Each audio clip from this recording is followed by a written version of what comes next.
രാധാകൃഷ്ണൻ, ഗുജറാത്ത് ഹൈക്കോടതിയിൽ നിന്ന് ഒരു നടുക്കുന്ന വിധി വന്നിട്ടുണ്ട്. അതായത് മുത്തലാഖ് നിർത്തലാക്കിക്കൊണ്ട് മോദി സർക്കാർ മുസ്ലിം സഹോദരിമാരെയൊക്കെ രക്ഷപ്പെടുത്തിയതാണ്. പക്ഷേ അതിൻ്റെ കടക്കൽ കത്തിവെക്കുന്ന വിധത്തിൽ ഗുജറാത്ത് ഹൈക്കോടതിയിൽ നിന്ന് വിധി. മുത്തലാഖ് എന്ന് പറഞ്ഞു കഴിഞ്ഞാൽ തലാഖ് തലാഖ് തലാഖ് എന്ന് ഒന്നിച്ചു ചൊല്ലുന്നതാണ്. ഇത് 1 മാസത്തിൻ്റെ ഇടയ്ക്ക് 3 തവണ പറഞ്ഞു കഴിഞ്ഞാൽ അതിന് മുബാറത്ത് എന്ന് പറയുന്ന മുബാറാത്ത് എന്ന് പറയുന്ന ഒരു സംഭവം. അങ്ങനെ ഒന്നിച്ചു ചൊല്ലലല്ല, ഒരു മാസത്തെ ഇടവേളയൊക്കെ എടുത്തിട്ട് അങ്ങനെ ചൊല്ലിയാൽ ഇത് സാധുവാണെന്നാണ് വിധി എന്ന് മനസ്സിലാവുന്നു. അപ്പൊ കേന്ദ്രത്തിന്റെ വിധി അട്ടിമറിക്കുന്ന നീക്കല്ലേ? എന്താ കാര്യം എന്ന് വെച്ച് കഴിഞ്ഞാൽ രാമ, ഈ ജുഡീഷ്യറിയുടെ പ്രവർത്തനങ്ങൾക്ക് സത്യത്തിൽ ഒരു ക്രമീകരണം ആവശ്യമാണ് എന്നാണ് ഞാൻ കരുതുന്നത്. പലപ്പോഴും പല നിയമങ്ങളുണ്ടാകുകയും ആ നിയമങ്ങൾ നടപ്പിലാക്കിക്കൊണ്ട് വരുന്ന സമയത്ത് പല സന്ദർഭങ്ങളായി അതിനകത്ത് വെള്ളം ചേർത്ത് ഇത് ഉപയോഗശൂന്യമാക്കി തീർക്കുന്ന ഒരു പരിപാടി കൂടി ജുഡീഷ്യറിയുടെ ഭാഗത്തു നിന്നുണ്ടാകുന്നുണ്ട്. ഇന്നിപ്പോൾ ഒരു കോടതിയിൽ നിന്ന് കണ്ടേക്കുന്ന ഒരു വിധിയുടെ ശകലമേ ഉണ്ടായിരുന്നുള്ളത് കാരണം എനിക്ക് അതിൻ്റെ ഡീറ്റെയിൽസ് അറിയില്ല. ഞാൻ ശ്രദ്ധിച്ചു. അതായത് 18 വയസ്സ് തികയാൻ പോകുന്ന ആ ഒരു ഇതുണ്ടല്ലോ, ആ സന്ദർഭത്തിലാണെന്നുണ്ടെങ്കിൽ ഇത് 18 വയസ്സിന് മുൻപ് ആണ് വ്യഭിചരിച്ചതെന്നോ ബലാത്സംഗം ചെയ്തതോ എന്നുള്ളൊരു നിയമം ബാധകമല്ല എന്ന് ഇന്നൊരു ഹൈക്കോടതി വിധിച്ചിട്ടുണ്ട്.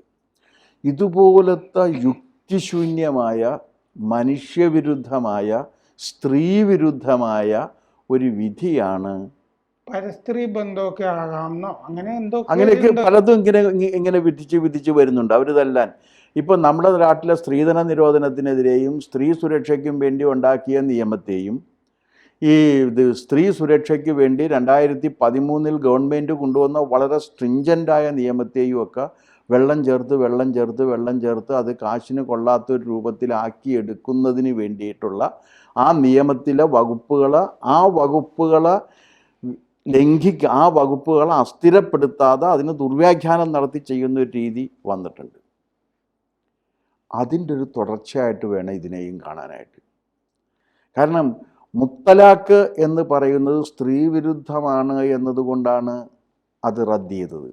കാരണം അങ്ങനെ ചെയ്യാൻ പാടില്ല. അത് അപ്പോഴാണ് പറയണത് ആ മുത്തലാഖ് എന്നുള്ളതിൽ ഈ മുബാരാത്ത് എന്നുള്ളത് പെടില്ല എന്നാണ് ഈ ജഡ്ജി കണ്ടെത്തിയ ഒരു നിഗമനം. തീർച്ചയായിട്ടും ഇത്തരത്തിൽ ദുർവ്യാഖ്യാനം നിയമത്തെ ചെയ്യുമ്പോൾ ഇവർ മനസ്സിലാക്കേണ്ട ഒരു കാര്യം എന്താണെന്ന് വെച്ച് കഴിഞ്ഞാൽ, നീതിന്യായ സംവിധാനത്തിൽ മനുഷ്യർക്കുള്ള വിശ്വാസം കുറഞ്ഞു പോകും എന്ന കാര്യം മറക്കരുത്. ഇന്നലെ എവിടെയോ പ്രസംഗിച്ച സമയത്ത് കേരള ഹൈക്കോടതിയിലെ ഒരു ജഡ്ജ് പറഞ്ഞ് ജുഡീഷ്യറിയിൽ വിശ്വാസം നഷ്ടപ്പെട്ടു കഴിഞ്ഞാൽ ജനാധിപത്യം ഇല്ലാതെയാകും. ശരിയാണ്, ജുഡീഷ്യറിയിൽ വിശ്വാസം നഷ്ടപ്പെട്ടാൽ ജനാധിപത്യം ഇല്ലാതെയാകും. ഞാൻ അടുത്ത കാലത്തെ തൃപ്പൂണിത്തുറയിൽ ഒരു സംഗീത സഭയായിട്ടുള്ള ഒരു പരിപാടിയിൽ കേരള ഹൈക്കോടതിയിലെ ഒരു ജഡ്ജിയുടെ പ്രസംഗം കേട്ടു. മുമ്പിൽ നെയ്യാറ്റിങ്കര വാസുദേവന്റെ ചിത്രമൊക്കെ വെച്ചിട്ടുണ്ടായിരുന്നു. അദ്ദേഹവുമായി ബന്ധപ്പെട്ട സ്മരണയ്ക്കെന്തോ പുരസ്കാരമൊക്കെ ഉണ്ട് അവിടെ.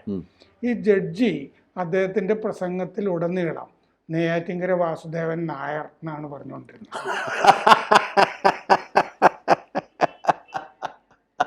അപ്പോൾ ഒരു കാര്യം ഉറപ്പാണ്, ആ ജഡ്ജ് ആരായിരുന്നാലും അദ്ദേഹത്തിൻ്റെ പൊതുവിജ്ഞാനം പരിശോധിക്കപ്പെടേണ്ടതാണ് എന്ന് പറഞ്ഞാൽ കണ്ടംപ്റ്റ് ഓഫ് കോർട്ട് ആകില്ല എന്ന് കരുതാം. അപ്പോൾ ഇതെന്താ സംഭവം എന്ന് വെച്ച് കഴിഞ്ഞാൽ, പല സന്ദർഭങ്ങളിൽ ഇപ്പോൾ സുപ്രീം കോടതി പരിശോധിച്ചുകൊണ്ടിരിക്കുന്ന വിധി, കാരണം ആ വിധി ഇതുപോലെ തന്നെ കുപ്രസിദ്ധമാണ്. പ്രസിഡൻറ്റിനും വൈസ് പ്രസിഡൻറ്റിനും ഗവർണർക്കും ഒക്കെ എല്ലാവർക്കും സമയപരിധി ഏകപക്ഷീയമായി നിശ്ചയിച്ചുകൊണ്ടുള്ളൊരു വിധി 2 അംഗ ബെഞ്ച് വന്ന് അതിപ്പോൾ റിവ്യൂ അല്ല എന്താണ് രാഷ്ട്രപതിയുടെ റിക്വസ്റ്റ് പ്രകാരം, നിർദ്ദേശപ്രകാരം അത് പരിശോധിച്ചുകൊണ്ടിരിക്കുകയാണ് കോടതി. അപ്പോൾ ഇത്തരത്തിൽ അവരുടെ അധികാര പരിധിക്ക് പുറത്തേക്ക് പോയിക്കൊണ്ടും കേസിനാസ്പദമായ സന്ദർഭത്തെ ദുർവ്യാഖ്യാനം ചെയ്തുകൊണ്ടും വിധി വരുന്നത് തീർച്ചയായിട്ടും നമ്മുടെ ജുഡീഷ്യറിയുടെ വിശ്വാസ്യതയെ അത് ബാധിക്കും എന്നുള്ളതാണ്. എന്താണ് മുത്തലാഖിൻ്റെ ഒരു പ്രശ്നം? അത് സ്ത്രീവിരുദ്ധമാണ്. സ്ത്രീകൾക്ക് മിനിമം ലഭിക്കേണ്ട സുരക്ഷ, അത് എല്ലാ സ്ത്രീകൾക്കും ലഭിക്കേണ്ട സുരക്ഷയാണ്. അത് മതത്തിൻ്റെ പേരിൽ ഒരു വിഭാഗത്തിന് നിഷേധിക്കപ്പെട്ടപ്പോൾ അത് നിഷേധിക്കാൻ പാടില്ല എന്ന് പറഞ്ഞുകൊണ്ട് വന്നതാണ് ഈ പറഞ്ഞ സംഗതി. അത് വന്നപ്പോൾ മുസ്ലിം സ്ത്രീകളിൽ മഹാഭൂരിപക്ഷം പേരും ആ വിധിയെ സ്വാഗതം ചെയ്തു. അങ്ങനെ ഒരു സാമൂഹിക പശ്ചാത്തലത്തിലാണ് ആ സഹോദരിമാരൊക്കെ തൃശ്ശൂരിൽ സുരേഷ് ഗോപിക്ക് വോട്ടും ചെയ്യും. സുരേഷ് ഗോപിക്ക് വോട്ട് ചെയ്യും, സ്വാഭാവികമായിട്ട് ചെയ്യും. ആ തന്നെ ഒന്നാമത് ഈ വോട്ടിനെ കുറിച്ച് പറയുമ്പോൾ എനിക്ക് ഈ പാർട്ടി വോട്ടുകൾ എന്ന് പറഞ്ഞ വോട്ടുണ്ടല്ല, അവിടെ ഇത്ര പാർട്ടി വോട്ടുണ്ട്, അത് പണ്ടുണ്ടായിരുന്നു, ഇപ്പോഴങ്ങനെ ഇല്ല. പാർട്ടി വോട്ട് ഉണ്ട്, പണ്ടുണ്ടായിരുന്നതിൻ്റെ ഒരു 10% ഇപ്പോഴുള്ളൂ. അത് എല്ലായിടത്തും സംഭവിച്ചിട്ടുണ്ട് അങ്ങനെ. അത് ജനങ്ങളുടെ അവകാശമല്ലേ. ഒരാൾക്ക് അല്ലെങ്കിൽ ഒരു പാർട്ടിക്കോ ഒരാൾക്കോ മാത്രം വോട്ട് ചെയ്യാനേ പാടുള്ളൂ എന്ന മുൻവിധി. ഇപ്പോഴത്തെ പാർട്ടി വോട്ട് എങ്ങനെയാണെന്ന് വെച്ച് കഴിഞ്ഞാൽ വീട്ടിലുള്ള സഖാവ് MLA യോ MP യോ ഒക്കെ ഉള്ള ഇയാൾ ചെയ്തുകൊണ്ടിരിക്കുന്നത് ജനവിരുദ്ധ പ്രവർത്തനമാണെന്ന് ബോധ്യമുള്ള ഭാര്യയും മക്കളും എതിർ സ്ഥാനാർത്ഥിക്ക് വോട്ട് ചെയ്യും. അതാണ് ഇപ്പോഴത്തെ. അല്ല, ഞാൻ പറയുന്നത് വോട്ട് ഓരോരുത്തരുടെയും അവകാശമായിരിക്കുകയും ആ വോട്ടിംഗ് ചേംബറിൽ ചെയ്യുമ്പോൾ ചെല്ലുന്ന അവന് സ്വന്തം മനസാക്ഷിക്കനുസരിച്ച് ആരോടും പറയാതെ ചെയ്യാനുള്ള അവകാശം കൊടുക്കുകയും ചെയ്തിരിക്കുന്നത് എന്തിനു വേണ്ടിയിട്ടാണ്? മാറ്റിക്കുത്താൻ വേണ്ടിയിട്ട് കൂടിയാണ്. അങ്ങനെ മാറ്റിക്കുത്തി കഴിഞ്ഞാൽ വോട്ട് പോയി, അത് ഞങ്ങൾ തോക്കാൻ പാടില്ലായിരുന്നു എന്ന് പറയുന്നത് എന്ത് ന്യായത്തിലാണ്? TN പ്രതാപൻ, അനിൽ അക്കര അവര് K മുരളീധരനെ തോൽപ്പിക്കാൻ വേണ്ടിയിട്ട് സുരേഷ് ഗോപിക്കായിരിക്കുമല്ലോ വോട്ട് ചെയ്തത്. അങ്ങനെ കുത്താനും അല്ല, അങ്ങനെ ഒരു ആക്ഷേപം തൃശ്ശൂരുണ്ട് എന്നുള്ളത് വസ്തുതയാണ്. അവർ ചെയ്തിട്ടുണ്ടോ ഇല്ലയെന്ന് നമുക്കറിയില്ല. അനിൽ അക്കരയും TN പ്രതാപനും K മുരളീധരനെതിരെ വോട്ട് ചെയ്തിട്ടുണ്ടോ എന്ന് നമുക്കറിയില്ല. പക്ഷെ അങ്ങനെ ഒരു പ്രചാരണമുണ്ട്. അങ്ങനെ ഒരു വിശ്വാസം മുരളീധരനുണ്ട്. മുരളീധരനുണ്ടാകാം, സ്വാഭാവികമായിട്ട്. പരാജയപ്പെട്ടു പോകുന്നൊരു സ്ഥാനാർത്ഥിക്ക് വരാവുന്നതാണല്ലോ. എനിക്കതില്ലാത്തത് ഞാൻ തൊട്ടടുത്ത എതിർ സ്ഥാനാർത്ഥി അല്ലാതിരുന്നുകൊണ്ടാണ്. തൊട്ടടുത്ത എതിർ സ്ഥാനാർത്ഥി ആയിരുന്നു ഞാനെന്നുണ്ടെങ്കിൽ എനിക്കും പറയായിരുന്നു. കാരണം ഞാൻ ഇവിടെ മത്സരിച്ച സമയത്ത്, ആദ്യം മത്സരിക്കുന്ന സമയത്ത് 2.5 ലക്ഷം വോട്ടിൻ്റെ മറ്റോ ഭൂരിപക്ഷം ഹൈബി ഈഡനുണ്ടായിരുന്നു. അപ്പോൾ അതെങ്ങനെ കിട്ടിയെന്നൊരു ചോദ്യം ഇന്നത്തെ നിലക്ക് ചോദിക്കാവുന്നതാണ്. കോൺഗ്രസ്സിന് വോട്ട് കിട്ടിക്കഴിഞ്ഞാൽ അത് ന്യായമായി കിട്ടുന്നതും മറ്റു പാർട്ടികൾക്ക് കിട്ടിക്കഴിഞ്ഞാൽ അത് അന്യായം എന്ന് പറയുന്നതും ഒരു യുക്തിശൂന്യമാണ്. അപ്പോൾ അതുപോലെയാണ് ഇവിടെയും ഒക്കെ സംഭവിച്ചുകൊണ്ടിരിക്കുന്നത്. അപ്പോൾ ശരീഅത്തിൽ ഇങ്ങനെ പറഞ്ഞിട്ടുണ്ടല്ലേ? ശരീഅത്തിൽ അങ്ങനെയുണ്ട്. ശരീഅത്തിൽ അങ്ങനെ ഒരുപാട് കാര്യങ്ങളുണ്ട്. അതായത് ശരീഅത്ത് നിയമം യഥാർത്ഥത്തിൽ മനുഷ്യവിരുദ്ധമാണ്, അത് അടിമത്തത്തെ പ്രോത്സാഹിപ്പിക്കുന്നതാണ്, സ്ത്രീവിരുദ്ധമാണ്, ഒരു പരിഷ്കൃത സമൂഹത്തിനും യോജിച്ച ഒന്നല്ല. സ്വത്ത് പങ്കുവെക്കുന്ന നിയമം ഇപ്പം അറിയാം. അതുകൊണ്ടാണ് പലരും പോയിട്ട് രജിസ്റ്റർ മാരേജ് ചെയ്യുന്നത്. അത് ചെറിയ കക്ഷികളല്ല, വലിയ ആളുകളൊക്കെ, പെൺമക്കളുള്ള നമ്മുടെ എന്താണ് ജഡ്ജിമാരും വക്കീൽമാരും കമാൽ പാഷ, പിന്നെ നമ്മുടെ മറ്റേതുണ്ടല്ലോ ഷീന ഷുക്കൂറിൻ്റെ കുടുംബം, പിന്നെ എൻ്റെ സഹപ്രവർത്തകനായ പ്രൊഫസർ അബ്ദുൽ സലാം, ഇവരൊക്കെ അങ്ങനെ ചെയ്തിട്ടുള്ളവരാണ്. എന്താ കാര്യം എന്ന് വെച്ചാൽ അങ്ങനെ ചെയ്തില്ലെങ്കിൽ ഈ അവർക്കുള്ള സ്വത്ത് മുഴുവനും അവരുടെ സഹോദരങ്ങൾക്ക് പോകും, ഇവരുടെ പെൺമക്കൾ പെരുവഴിയിലാകും. എനിക്ക് ഇവിടെ ഒരു ചോദ്യമുണ്ട്. ഈ മുത്തലാഖിനെ നമ്മുടെ വിവരമുള്ള മുസ്ലിം സഹോദരിമാരൊക്കെ ആ കേന്ദ്ര നീക്കത്തിനെ മുത്തലാഖ് എടുത്തു കളഞ്ഞത് അനുകൂലിച്ചല്ലോ. ആ സഹോദരിമാർക്ക് ഈ ഗുജറാത്ത് ഹൈക്കോടതി വിധിക്കെതിരെ സുപ്രീം കോടതിയിലോ എവിടെയെങ്കിലും അല്ല, ഈ വിധി സുപ്രീം കോടതിയിൽ ചോദ്യം ചെയ്യപ്പെടും എന്നുള്ളതിന് ഒരു തർക്കമില്ല. കാരണം ഈ വിധി നിയമവിരുദ്ധമാണ്.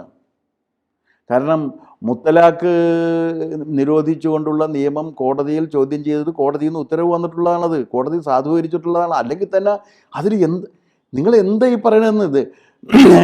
ഏതാണ്ട് എത്രയാണ് 1400 കൊല്ലങ്ങൾക്ക് മുൻപ് ഉണ്ടായിരുന്നൊരു സാഹചര്യത്തിൽ നിയമം കോണ്ടെക്സ്റ്റുവലാണല്ലോ.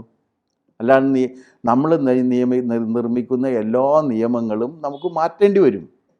അതാണ് മാറ്റവും ചട്ടങ്ങളെ എന്ന് പറയാൻ കാരണം സാഹചര്യത്തിനനുസരിച്ച്, നമ്മൾ ജീവിക്കുന്ന സന്ദർഭത്തിനനുസരിച്ച് നിയമങ്ങളെ മാറ്റേണ്ടി വരും. ആ നിയമങ്ങൾക്ക് ആധാരമായി നിൽക്കുന്ന തത്വമാണ് മാറാത്തത്. ആ തത്വത്തെ ഇന്ത്യൻ സാഹചര്യത്തിൽ ധർമ്മം എന്നും മറ്റ് സാഹചര്യങ്ങളിലൊക്കെ നീതി എന്നൊക്കെ പറയും. നമ്മളതിന് ഉപയോഗിച്ചിരിക്കുന്ന വാക്ക് ധർമ്മം എന്നാണ്. ആ ധർമ്മസങ്കല്പമാണ് മാറാതെ നിൽക്കുന്നത്, അല്ലെങ്കിൽ നീതിയാണ് മാറാതെ നിൽക്കുന്നത്. നീതി നടപ്പിലാക്കുന്നതിന് വേണ്ടി നമ്മൾ ഉണ്ടാക്കിക്കൊണ്ടിരിക്കുന്ന ക്രമീകരണങ്ങളാണ്, ക്രമമാണ് നിയമം. ആ നിയമം അതാത് സാഹചര്യങ്ങൾക്കനുസരിച്ച് മാറിക്കൊണ്ടിരിക്കുകയും വേണം.